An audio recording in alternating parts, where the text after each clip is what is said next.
पिछले कुछ सालों से जो सेंट्रल गवर्नमेंट द्वारा राज्यपालों का चयन किया जाता है और अलग अलग स्टेटों में जाके उनको मतलब नियुक्त किया जाता है, जहां खासकर अपोजिशन पार्टी की सरकारें हैं, वहां गवर्नर और मुख्यमंत्री के बीच एक टसल चलता रहा, एक मतलब ना तनाव का वातावरण बना रहा, आपस में थोड़ा इंटरनल संघर्ष चलता रहा। वो संघर्ष कैसे चलता है कि कोई भी विधानसभा में बिल पास हो जा, मान ले किसी स्टेट में एक विधानसभा है तो बिल पास होएगा, उसके बाद वो गवर्नर के पास जाएगा। अगर किसी स्टेट में मतलब विधानसभा और विधान परिषद है तो दोनों जगह पे पास होगा, उसके बाद वो कानून बनने से पहले वो गवर्नर के पास जाता है, गवर्नर उसको साइन करता है, उसके बाद वो कानून बनता है। इसी प्रकार सेंटर के स्तर पे वो लोकसभा राज्यसभा में जाने के बाद राष्ट्रपति के पास जाता है, राष्ट्रपति साइन करता है, फिर गजट में नोटिफिकेशन होता है। ये वक्फ का जो बिल था ये भी ऐसे ही पास हुआ। तो ये जो वर्तमान मामला है ना वो तमिलनाडु के गवर्नर का मामला है। तमिलनाडु के गवर्नर है ना RN रवि, तो उन्होंने कुछ मतलब जैसे वहाँ तमिलनाडु में DMK की गवर्नमेंट है, तो कुछ बिल थे स्टेट असेंबली द्वारा पास किए गए, विधानसभा द्वारा पास किए गए, तो वो बिल उन्होंने रोक लिए थे। मतलब रोक सका, ये संवैधानिक प्रावधान है। मतलब आप अनिश्चित काल के लिए कोई बिल, मतलब कोई टाइम का बाउंड नहीं था उसमें, भाई आप रोक सकते हो किसी बिल को, ना सिग्नेचर करो ना विधानसभा को वापस करो। उसमें मतलब जब भी कोई बिल किसी विधानसभा द्वारा पास करके गवर्नर के पास जाता है, राज्यपाल के पास सिग्नेचर के लिए, ताकि वो कानून बन सके वैधानिक तरीके से, तो उसमें ये होता है कि गवर्नर के पास 3 पावर होती हैं। नंबर 1 तो विधानसभा द्वारा पास किए गए बिल को गवर्नर जब साइन या तो साइन करके उसको अप्रूवल दे सकता है, मतलब वो कानून बन सकता है अगर सिग्नेचर कर दे, ऐसे कैसे।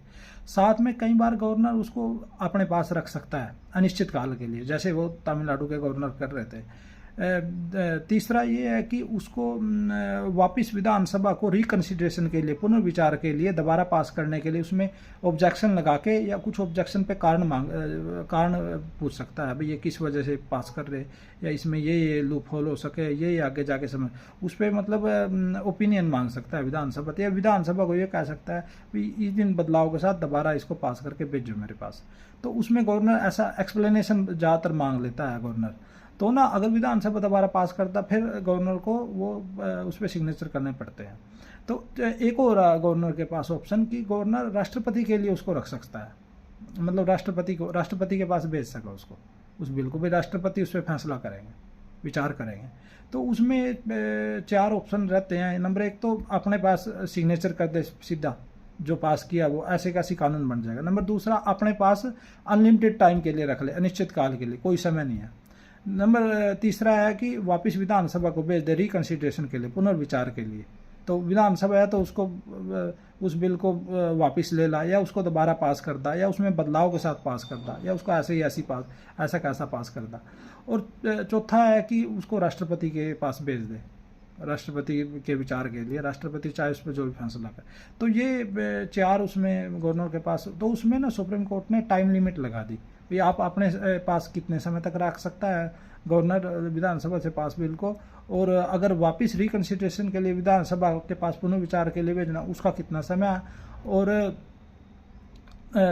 राष्ट्रपति के पास भेजना उसका कितना समय। तो उसमें टाइम लिमिट लगा दी, और गवर्नर को यह हिदायत दी गई है सुप्रीम कोर्ट द्वारा कि ना आप चुने जो विधानसभा जो विधायक है उन्होंने बिल पास करके भेजा तो वो रियल रिप्रेजेंटेटिव है।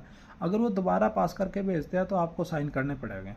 आप मतलब जो चुने जो मंत्रिपरिषद हुआ या मंत्रिमंडल हुआ या जो चुने विधायक हैं वो किसी बिल को पास करके भेजा तो वो आपको मानना पड़ेगा।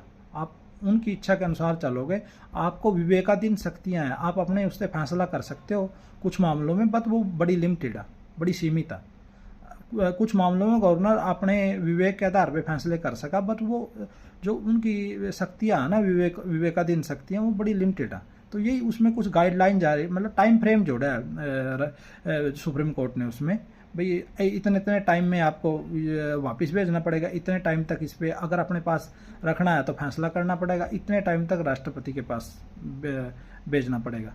तो उसमें टाइम, उससे क्या होएगा कि गवर्नर और स्टेट गवर्नमेंट है जो मंत्रिमंडल, विधानसभा, विधान परिषद है, उनके बीच एक संतुलन बनेगा। और गवर्नर भी सेंटर के एजेंट की तरह नहीं रहेंगे, भाई सेंटर में जिस पार्टी ने आपको अपॉइंट किया और स्टेट में किसी अपोजिशन की सरकार है तो आप उसको तंग करोगे, ऐसा नहीं। आपको मिलकर चलना पड़ेगा, कोऑर्डिनेशन बनाना पड़ेगा, संतुलन समन्वय बनाना पड़ेगा। उसी के साथ चलना पड़ेगा, तभी सही तरीके से मतलब गवर्नर और राज्य विधानसभा और राज्य की मंत्रिमंडल मंत्रिपरिषद के बीच, मुख्यमंत्री के बीच संबंध अच्छे जब ये हो सका जब बिल्कुल सभी अपने अपने काम करें और बिना बात के एक दूसरे के काम में अड़ंगा ना लगाए।